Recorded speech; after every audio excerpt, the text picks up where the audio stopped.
दोस्तों IBPS PO का mains है वो एग्जाम कंडक्ट हो चुका है। 2 शिफ्ट में एग्जाम करवाया गया था और जो मेरा एग्जाम था वो सेकंड शिफ्ट में था, मतलब जो 1 बजे वाली शिफ्ट थी मेरा एग्जाम उस शिफ्ट में था। ठीक है, तो पूरे पेपर को एक वर्ड में डिफाइन करो तो पेपर तो मेरे को तो टफ लगा।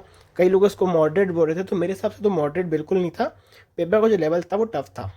तो हम सेक्शन वाइज बात कर लेते हैं कि कौन से सेक्शन में मेरे कितने अटैम्प्ट हुए और उसमें कैसे कैसे क्वेश्चन आया था। ठीक है, तो सबसे पहले रीजनिंग की बात करते हैं। तो जो रीजनिंग है मेरे को सबसे कठिन रीजनिंग ही लगा, क्योंकि इसमें जो पजल आई थी उसमें फंस गया था। उसके बारे में बताता हूँ मैं आपको। ठीक है, सबसे पहले इसमें डायरेक्शन वाले क्वेश्चन आए थे जो कि 2 मार्क्स का था और इसमें 3 क्वेश्चन थे। तो ये तीनों क्वेश्चन मेरे से बन गए।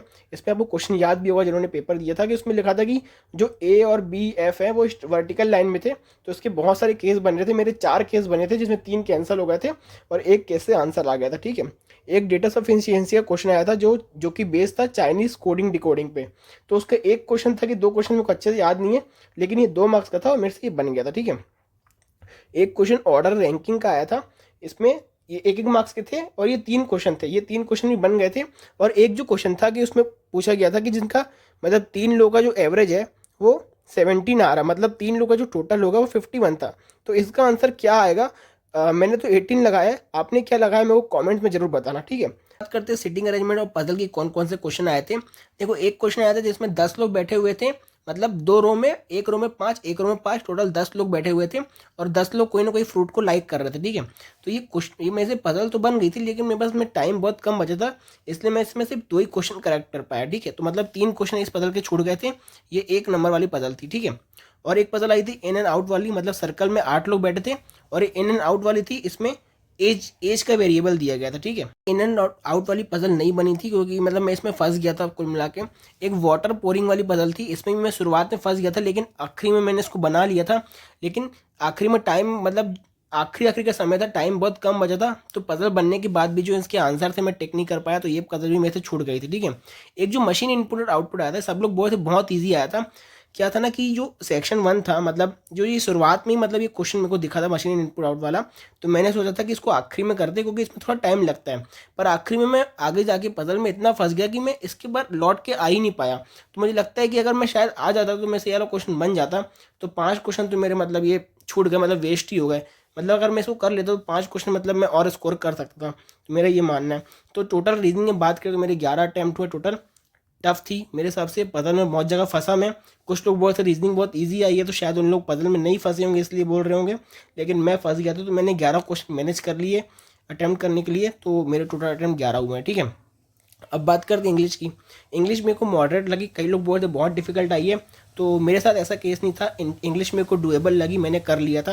देखो, 2 मार्क्स वाले क्वेश्चन आए थे, उसमें मैच द फॉलोइंग आया था, मतलब सेंटेंस को सेंटेंस से जोड़ने वाली जो मैच द फॉलोइंग आती है वो आए थे। 2 मार्क्स के 2 क्वेश्चन थे, मैंने वो कर लिए। ठीक है, ये वाले बन गए। फिर उसके बाद जो पैसेज था मेरे को मतलब इतना टफ नहीं लगा, मॉडरेट पैसेज लगे। जो आरसी थी वो 2 पैसेज की आई थी और मेरे से दोनों पैसेज में बन गए, पूरे पूरे क्वेश्चन लगभग बन गए थे। ठीक है, तो मेरे जो इंग्लिश में टोटल अटैम्प्ट हुए थे वो 25 अटैम्प्ट हुए थे, जो कि मेरे को लग रहा है कि मतलब अच्छे अटैम्प्ट हुए मेरे इंग्लिश में। जैसा कि मैंने बाकी लोगों का रिव्यू देखा कि उन लोग टफ बता रहे थे, तो मेरे इंग्लिश में मेरे को लगता है कि अच्छे अटैम्प्ट हुए हैं। ठीक है, अब बात करते हैं जनरल अवेयरनेस की। तो जनरल अवेयरनेस देखो मेरे को टफ लगा। बहुत सारे क्वेश्चन फाइनेंशियल न्यूज़ से आए थे और अक्टूबर सितंबर के करंट अफेयर से क्वेश्चन आए थे। ठीक है, मेरे जो टोटल अटैम्प्ट हुए वो 21 से 22 अटैम्प्ट हुए हैं और इसमें क्वेश्चन कैसे कैसे पूछे गए थे। जैसे कि एक क्वेश्चन आया था कि जो एसएलआर है उसकी मैक्सिमम लिमिट क्या है, तो इसका आंसर 18%, ये मेरे से बन गया था।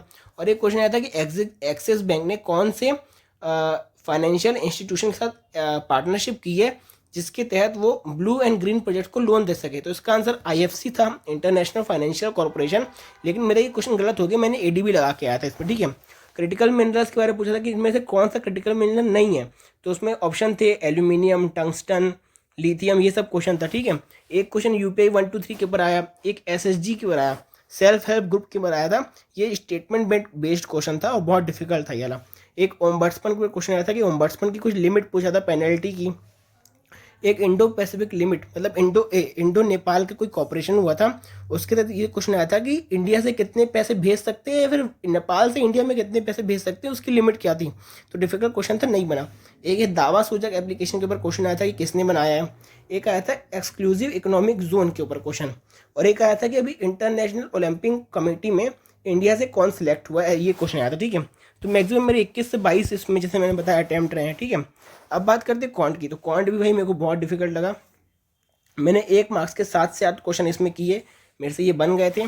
2 मार्क्स क्वेश्चन में एक नंबर सीरीज वाला क्वेश्चन था, जिसमें आप सबको याद होगा कि एक्स की वैल्यू 1 आ रही थी, वाई की वैल्यू 8 आ रही थी, ठीक है। और एक कोई क्वेश्चन था जिसमें जेड की वैल्यू 2 आ रही थी, मेरे को वो क्वेश्चन याद नहीं है। और केसलेट में जो क्वेश्चन आया था वो एक हेड वाला क्वेश्चन आया था, नंबर ऑफ हेड्स के ऊपर क्वेश्चन आया था, ठीक है। और जिसमें डी आई थी वो तो बहुत टफ आई थी, मैंने उसकी तरफ देखा ही नहीं, क्योंकि मैंने मतलब उसमें देखा एक तो मतलब ये पाई चार्ट वाला मतलब डायग्राम था उसमें, और नीचे कुछ बार ग्राफ वाला था, तो बहुत डिफिकल्ट लग रही थी। ऊपर ऊपर से देख के मैंने उसको हटा दिया, मेरे को समझ में आ गया था कि मेरे से नहीं बनने वाली, ठीक है। तो डी आई बहुत टफ थी। तो कुल मिला के जो क्वांट में क्वेश्चन हुए मेरे 11 हुए हैं, ठीक है। तो टोटल अगर अपन डिस्क्रिप्टिव को हटा दें तो मेरे टोटल अटैम्प्ट होते हैं वो 70 होते हैं। मैंने 70 क्वेश्चन अटैम्प्ट करके आए हैं, ठीक है।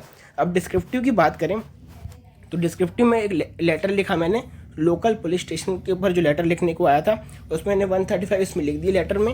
और ऐसे की बात करें तो फार्मर के ऊपर जो लेटर था कि क्लाइमेट चेंज से फार्मर को क्या नुकसान होते हैं, उसके ऊपर मैंने 240 वर्ड्स लिख दिए।